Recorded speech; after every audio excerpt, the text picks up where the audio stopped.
This Road? This Road is one of those duets that were recorded also before the duet album was planned. It was Lars called me and asked if I wanted to do something with him on his new album. He wanted to do. He did his first solo album this year, and he called and asked if I wanted to do something. Why? Because he. Well, probably he liked my voice or something. I hope. No, maybe he told you why or. Why he wanted you to sing on this song? Or I think actually it was his producer that I know really well, the guy who actually recorded the Taito duet as well. I think he said to Lars, you should have Ane's voice on this, because he knows me really well. He likes my music, he likes my voice. And I think he played something for him as well. And then they called me and I went down to the studio. And what do you think about the song? This Road? Yeah? It's a very beautiful classical country song. I think it's really nice. It's nice, really nice melody. Very different from what I would write. And I like it. It's very classical, and I always try to go around the classical melodies, but sometimes if you do it right, it's really good. But I'm maybe sometimes too curious of doing new things. Okay. So. But I like it, it's beautiful.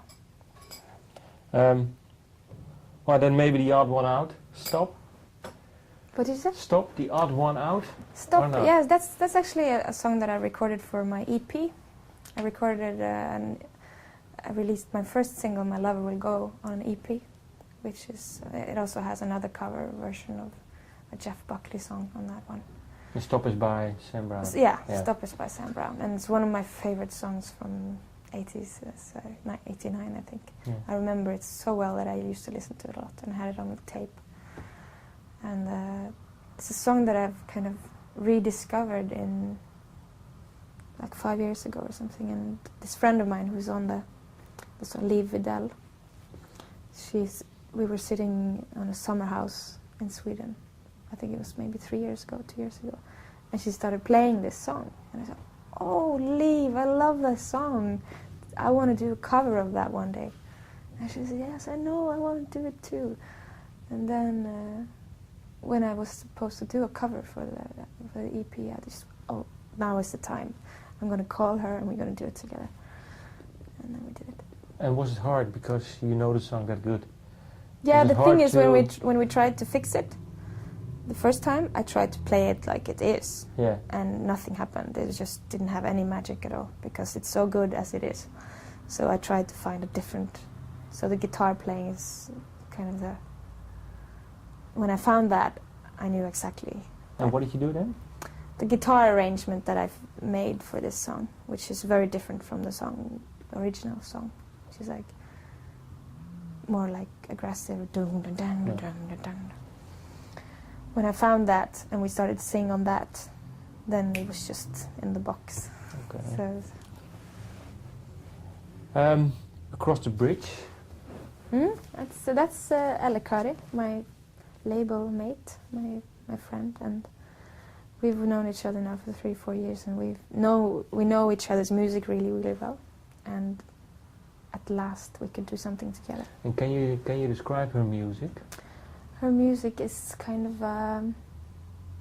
The Tiny is the band that she is in, and it's kind of like a fairy tale pop, kind of weird pop music. Beautiful. Her voice is extremely special. It has this full scale of sounds and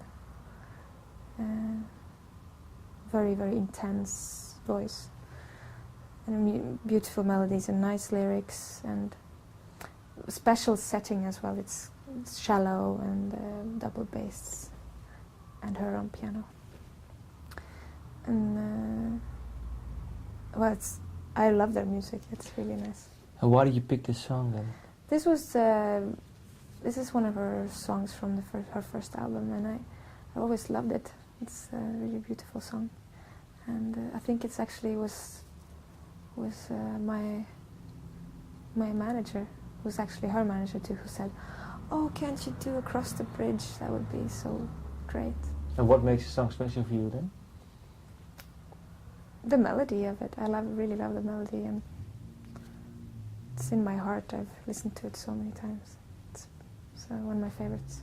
And was it hard to bring in your own feel to the song? Yeah, that was the most difficult song to do, because I just had her version of it so in my backbone. So I really needed to go home actually from the studio and work by myself and sleep on it and come back the next day.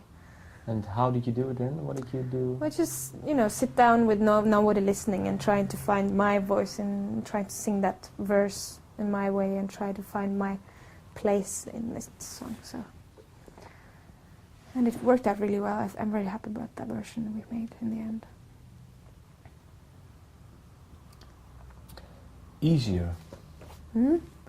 That is Magnus Tingsek. He's a guy I met from V2 as well. Well, my friend at V2, she introduced me to him. And we've kind of talked about it for a long time, that we wanted to do something together. But we never really got around to it, because I'm touring a lot and he's working a lot on his own things.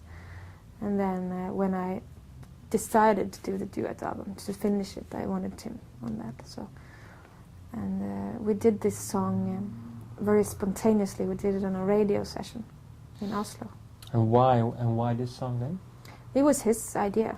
He thought that it would be nice to have a female voice on it.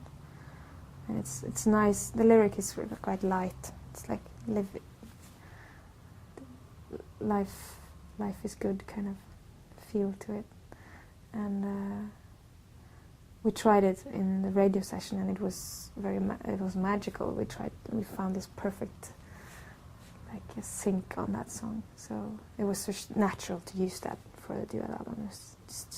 We just decided that day. And it was also recorded before you actually had the plan to make it? No, this was after. After, okay. This was the last 4.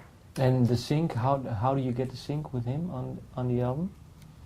The what? Did you, well, you said, when we did the song, we automatically clicked. And yeah, we sing in a very, we have kind of, even though our music is very different from each other, we have some kind of same way of singing. When we're singing together, I feel that we're in the same, we breathe and we have the same vibrations. And the same tempo. And yeah, we have the same way of phrasing and everything, so it kind of just, it was there at once. So it's very interesting to sing with him, because it makes it, it's almost like 2 voices in one. Okay.